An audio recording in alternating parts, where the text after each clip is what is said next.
Hey everybody, it's me Andrew. Get out into nature and tune in for yourself. Resonate with the Earth's electromagnetic field via 432 Hertz, the universal frequency.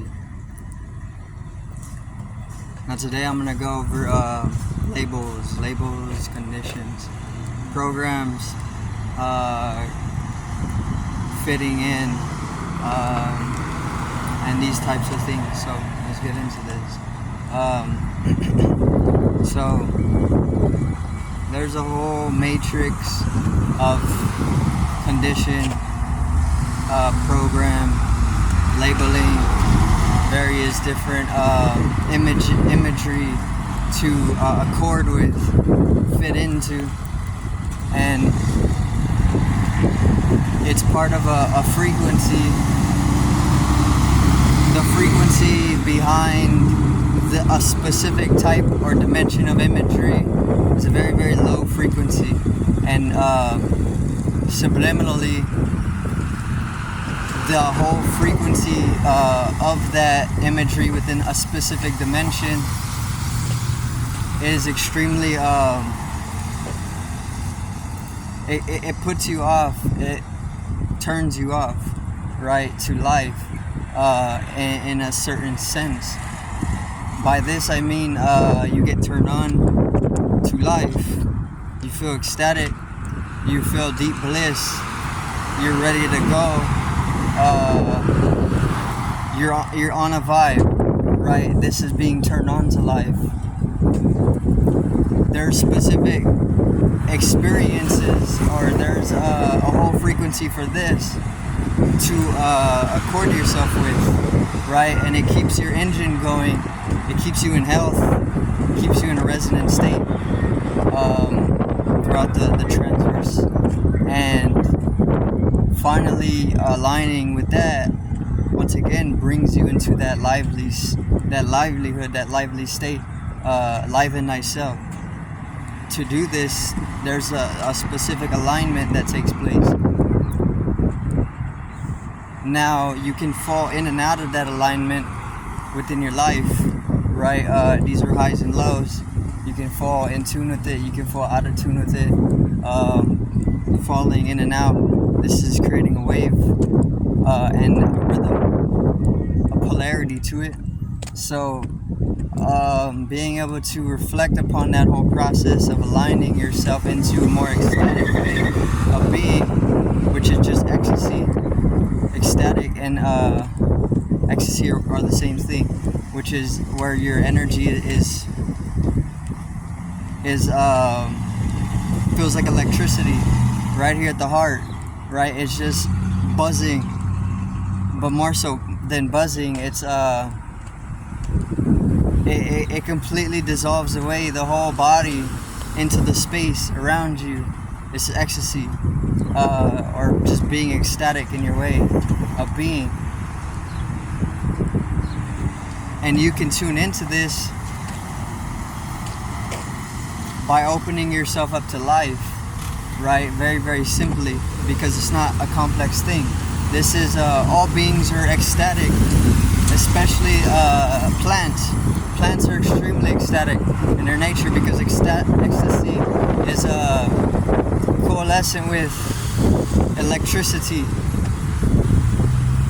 or even just electromagnetism.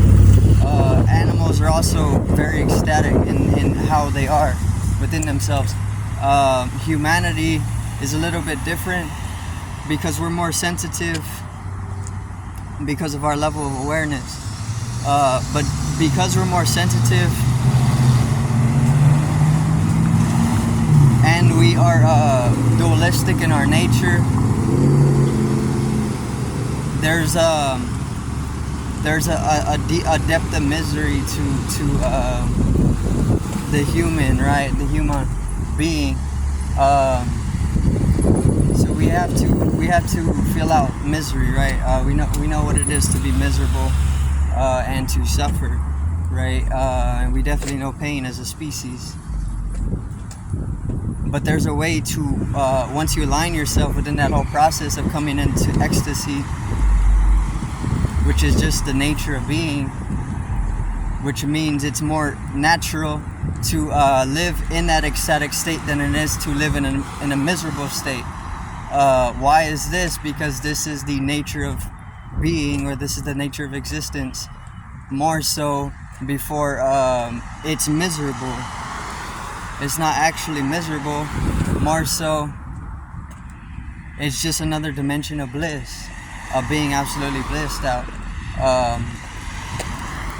or just being ecstatic, right? But there's a specific, see, you can align yourself with that whole dimension, which is what you are inevitably going to do, because this is where the progression is in your development as a creature, or as a being more so than a creature. And then there's also a specific type of dimension where when you tune into the imageries, the various different geometries of these dimensions, it puts you off of life, it turns you off to life in a certain way. And then this is where I wanted to get into conditionings and the way that they trend these or viralize the various different matrices of information that are supposedly bringing us into lower states of awareness, or keeping us regularized in a certain state of awareness, when there's definite progression to be found in acceleration if it's just taken, right? If you just make a little bit of effort towards it. But you also have to know about it, otherwise you can fall into the various different traps of the conditioning and this type of information matrix. So the accumulation of knowledge is going to liberate you from constantly cycling in that state where you're tuned in to dissonance and you're put off to life, you know, where you can't actually feel ecstatic, or you can't come into the core of being, and you can't hook up with bliss, or you can't get with bliss, right? Which is where you want to be. You want to be blissful. You want to be blissed out, because this being blissed out is just a result of going deeper within yourself, right?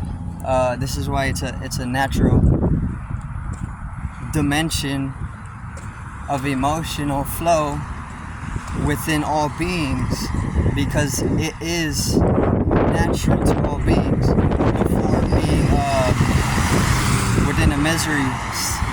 So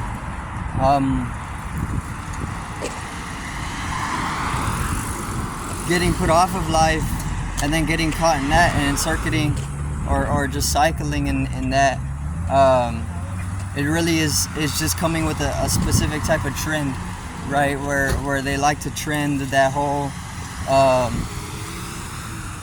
I don't really know what to call it. I'm gonna call it a matrix of information, where the information is comprised of codes which are putting you off of life, right?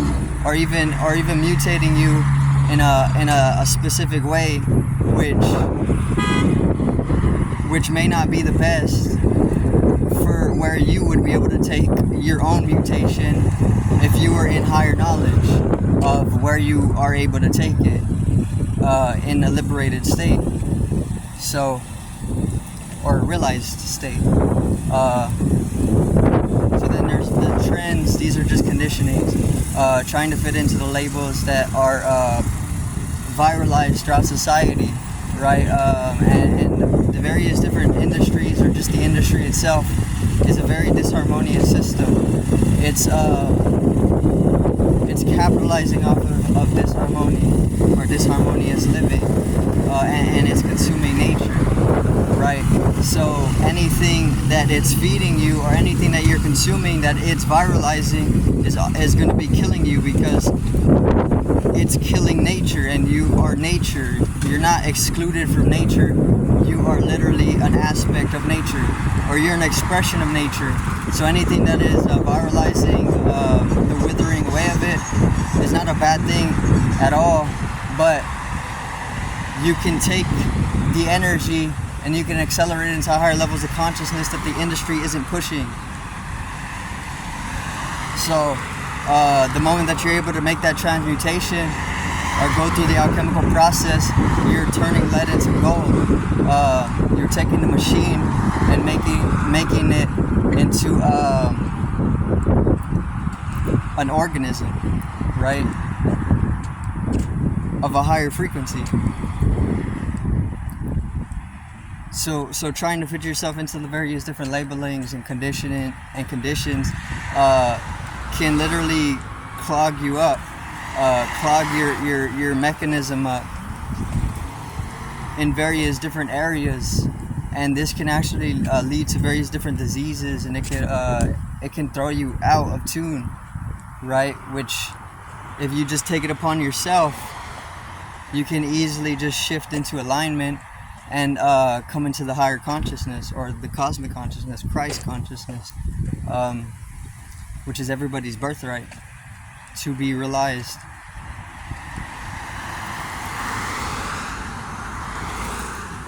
So definitely trying to fit yourself into what is cool and various different labelings it can definitely kill you, right? This is viralized all throughout as a program to follow by everybody, to just do what is cool, and who cares if it kills you?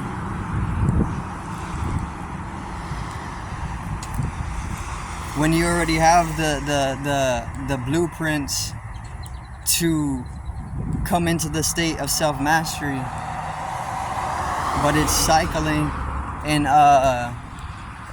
that state of ignorance, which is not a bad thing, because nothing is bad or even good. More so with the knowledge accumulated, you can just take the leap into where you should be. So enjoying the whole flow of it, and then flowing into it, is the cohesion. The flow, enjoying the flow of it is the cohesion, meaning being able to reflect upon the whole process as a witness with little to no attachment allows you to lessen up the vibratory rate into higher states. And this is also allowing for the whole state of realization to come into a pinnacle, right? And then there's natural inspiratrix that is incirculated outwards, rippled outwards quantumly in waves, which integrates itself throughout the collective. It's a spiraling motion. This is where inspiring is the whole motion of it spiraling inwards into higher states of consciousness. And then easily the flame is lit for anybody else because of the contagions that are irradiated at that point of inspiratrix. So once again, there's a whole subliminal aspect to the whole program, which is filled with various different labelings and various different conditionings, right? Which are keeping you bounded. They're keeping you in a bounded state, which is sustaining the whole perceptual illusion of separation, which there is no separation. There's no separation on the level of realization and in truth and oneness, which is not accessed by everybody as an individual. It's accessed by everybody, but to the unconscious, they are not experientially in the knowledge of that, because they haven't had the experience. They haven't been able to shift into that state of consciousness to allow them to click, waking up, which is what is needed. And what's keeping you from shifting your awareness is just geometry. What's keeping you from aligning your geometry and shifting your geometry to be able to experience a deeper state of being and transcendence within that process is the whole viralization of labelings and conditions and the various different programs that are keeping you dissonant and misaligned. But that's just a temporality to keep you out of your whole sovereignty, finding the divinity within. But that's going to be it for today's video. I do thank everybody for watching. Once again, peace out, one love, and have a great evening.